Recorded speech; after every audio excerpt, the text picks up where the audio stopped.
अस्सलाम वालेकुम दोस्तों। उम्मीद है कि आप सब खैरियत से होंगे। आज मैं आप लोगों से एक बहुत ही महत्वपूर्ण विषय पर बात करने वाला हूँ और याद दिलाने वाला हूँ ताकि आप लोग ज़हन नशी कर लें,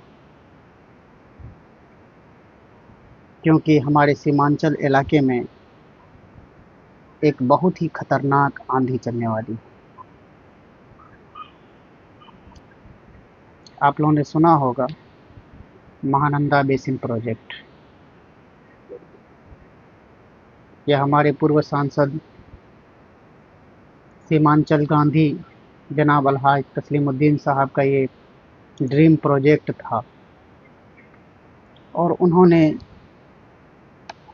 इसके लिए काफ़ी प्रयास भी किया।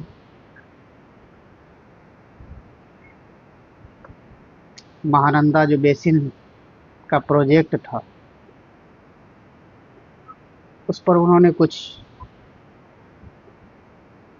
राय भी दिए थे कि कैसे इस प्रोजेक्ट को लाना है, कैसे लागू करना है, किस तरह से सीमांचल इलाके को बाढ़ से मुक्त करना है, बाढ़ से आज़ादी दिलानी है।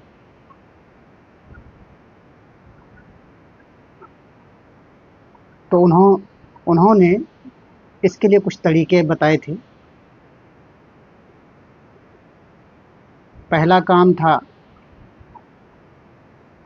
कि नदी का गहराई बढ़ा दिया जाए और उसके तट पर जो है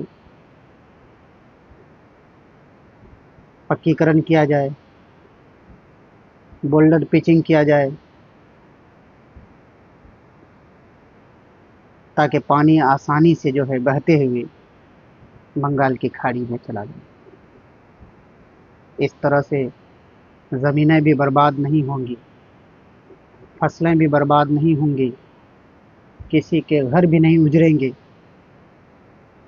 और हमारा मसला भी हल हो जाएगा।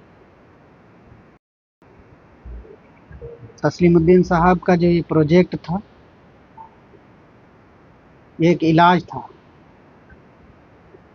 सीमांचल के क्षेत्र को बचाने का, बाढ़ से मुक्त करने का। लेकिन अफसोस सरकार ने एक नया प्रोजेक्ट लॉन्च कर दिया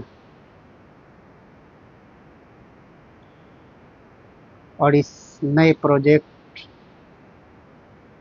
में काफ़ी तबाही का सामना करना पड़ सकता है।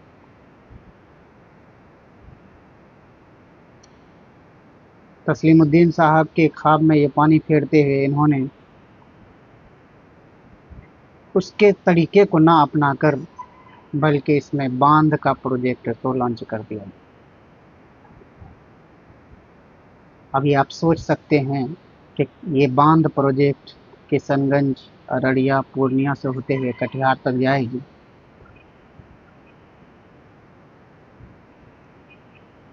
और ये प्रोजेक्ट कितनी खतरनाक हो सकती है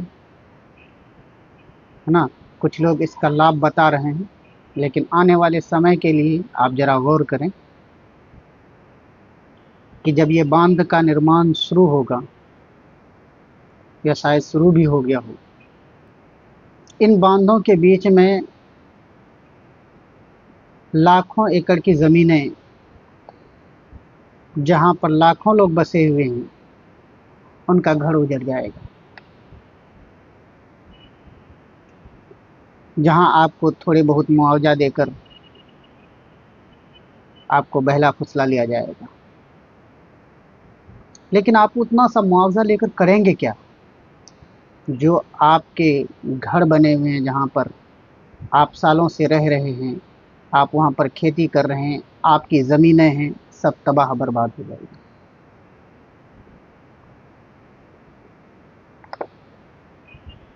तो ये आने वाले समय के लिए एक भयावह स्थिति पैदा करने वाली है। ये कई किलोमीटर लंबा प्रोजेक्ट बनाया गया है। तो ये किशनगंज से शुरू होकर कटिहार तक जाने वाली है। तो आप ये समझ सकते हैं कि अगर ये प्रोजेक्ट बनकर तैयार हो गया और खुदा न खास्ता कभी भयंकर सैलाब आया और बांध कहीं कहीं पर टूट गया, और टूटने के बाद परमान नदी की धाराएं जिधर जिधर बहेंगी कितनी भयावह होगी, उसके सामने आने वाले जितने भी गांव होंगे वो सबको ले डूबेगा। तो भाई ये सवाल है, ये दर्द है, ये पीड़ा है कि जितने भी सीमांचल के प्रतिनिधि हैं, खासकर पांचों विधानसभा के, उन सबसे आग्रह है कि इस मुद्दे पर गहन विचार करें। चुनावी मुद्दा जो है आपका, उसमें सबसे पहला मुद्दा इसी को शुमार किया जाए, इसी को प्राथमिकता दी जाए और इस पर सभी लोग आपसी भेदभाव को मिटाकर एक मंच से आवाज़ लगाएं इस महानंदा न्यू बेसिन प्रोजेक्ट के तहत, और इसके खिलाफ में एक नए आंदोलन छेड़ें उस सरकार के खिलाफ जिन्होंने इस प्रोजेक्ट को लाया और तस्लीमुद्दीन के ड्रीम प्रोजेक्ट पर पानी फेर दिया गया। सोचने समझने वाली बात है, आखिर जिम्मेदारी कौन ले, कौन लेगा इसका जिम्मेदारी?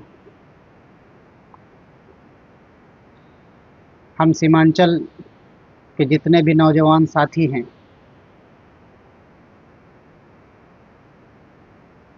आने वाली स्थिति को